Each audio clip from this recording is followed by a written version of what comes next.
Faites-vous partie du nombre grandissant de personnes qui cherchent à réduire leur consommation de viande?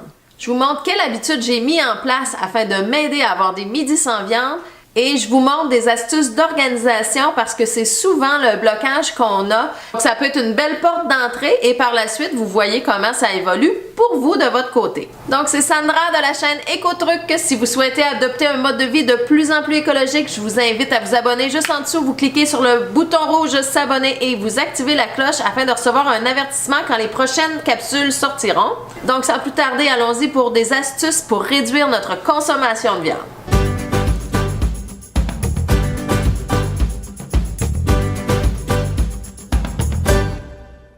Donc, il y a 3 raisons principales pour lesquelles les gens souhaitent réduire leur consommation de viande. D'abord, il y a la condition des animaux, il y a la santé de notre planète et notre propre santé.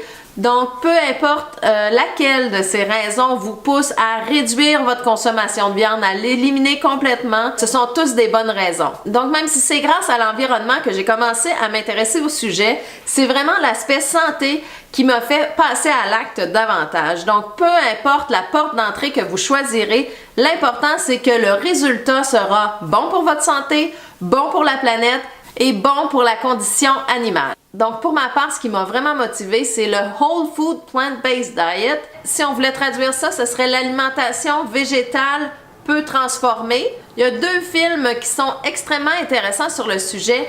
Donc, il y a Forks Over Knives que vous allez pouvoir trouver sur Netflix et également What the Health. Donc, c'est 2 films qui peuvent vraiment solidifier notre volonté à réduire ou à éliminer notre consommation de viande.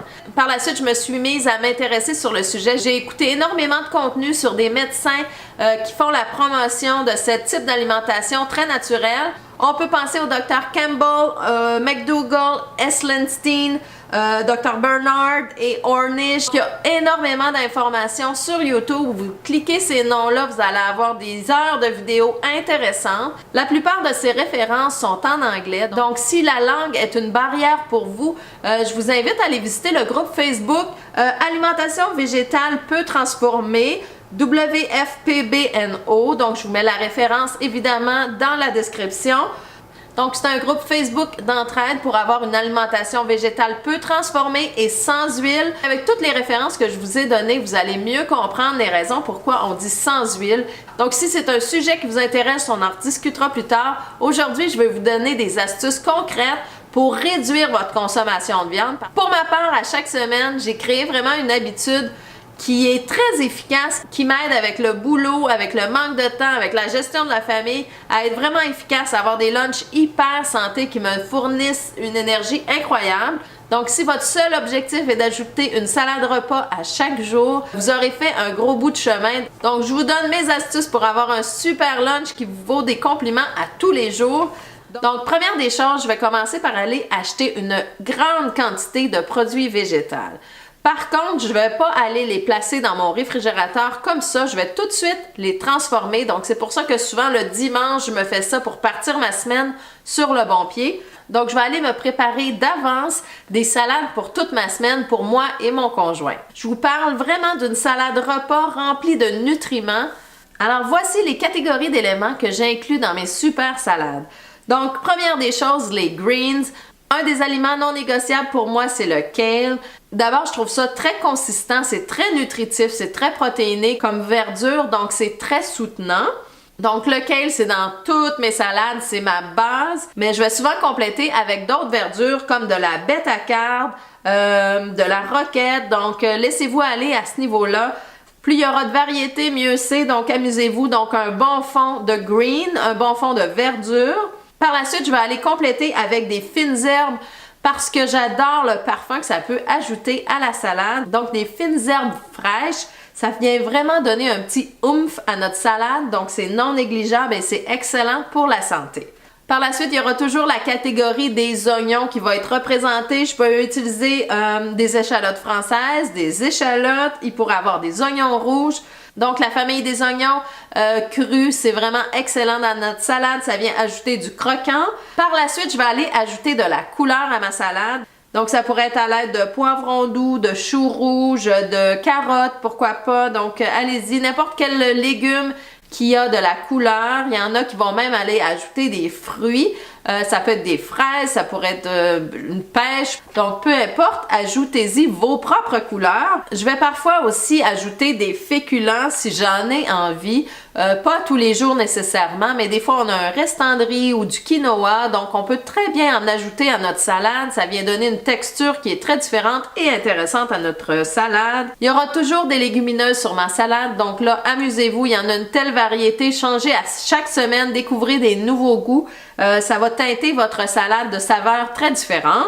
Donc, étant donné que je ne mets pas d'huile dans ma salade, je vais aller mettre des olives ou parfois de l'avocat, un légume qui est un petit peu plus gras, qui ajoute une texture plus lisse à ma salade. Donc, je trouve ça vraiment savoureux. Ensuite de ça, je vais ajouter des petits éléments punchés qui vont varier d'une journée à l'autre. Donc, parfois, c'est des tomates séchées, des artichauts marinés. Ça pourrait être des légumes que j'ai fait cuire la veille. Donc, de cette façon-là, je viens différencier chacune des journées où je mange une salade afin que ça soit pas toujours pareil. Par la suite, je vais aller ajouter des noix ou des graines. Ça peut être des graines de citrouille, des graines de chanvre, des graines de sésame, des noix. Donc, à ce niveau-là, encore une fois, on va aller chercher un côté huileux, un côté protéiné. Un autre élément non négociable, c'est le citron. Donc, je vais mettre un demi-citron dans chacune de mes portions de salade. Et c'est à ce moment-là que je pèse pour fermer ma salade et que je la mets au frigo pour ma semaine. Donc, à chaque jour, j'ai une salade qui est prête à partir. Donc, le matin même, afin de finaliser ma vinaigrette, je vais ajouter, en plus de mon citron, je vais ajouter des tomates coupées qui vont créer un certain jus et beaucoup de saveur. Et je vais ajouter une petite touche ou deux de sauce tamari. Donc, c'est une sauce soya fermentée qui a vraiment bon goût, qui ajoute une petite touche salée. Donc, j'aurai même pas besoin de saler ma salade. Donc, voilà mon secret pour avoir des lunchs qui sont toujours savoureux, sans viande et vraiment nutritifs pour mon corps. C'est vraiment une bombe d'énergie. Pour ceux qui sont fatigués, je vous le conseille. Vraiment, ça change l'énergie qu'on a à chaque jour. Donc, un repas sans viande hyper nutritif, ça va vraiment vous donner le goût d'aller plus loin parce que vous allez sentir les effets rapidement. Mes midis sans viande ont vraiment été un déclencheur pour moi pour réduire ma consommation de viande. J'ai vu un impact rapidement sur ma digestion, sur mes brûlures d'estomac. Donc pour moi, ça a été une motivation à poursuivre mon apprentissage. Donc, allez voir dans les commentaires, je vous mets toutes les références qu'on a parlé au cours du vidéo. Donc, peu importe si vous avez le goût de simplement réduire votre consommation de viande ou l'éliminer, l'effet sur l'environnement sera bénéfique. Donc, si vous pensez que ça peut être utile à quelqu'un, je vous invite à partager cette vidéo. Nous serons plusieurs à passer à l'action. Donc, si personnellement, vous avez ajouté des astuces écologiques à votre mode de vie et que vous pensez que d'autres pourraient en profiter, je vous invite à m'écrire dans les commentaires. Je vous contacterai personnellement et on verra si on peut propager ces trucs-là pour faciliter la vie des gens parce que c'est vraiment souvent une question d'information et d'organisation pour réussir à ajouter des éléments écologiques à notre mode de vie. Donc c'est Sandra de la chaîne Éco-Trucs que je vous remercie infiniment pour tous les commentaires que vous laissez dans la boîte tout en bas. C'est hyper intéressant de vous lire. Je vous retrouve la semaine prochaine pour une nouvelle capsule Éco-Trucs. Bye tout le monde!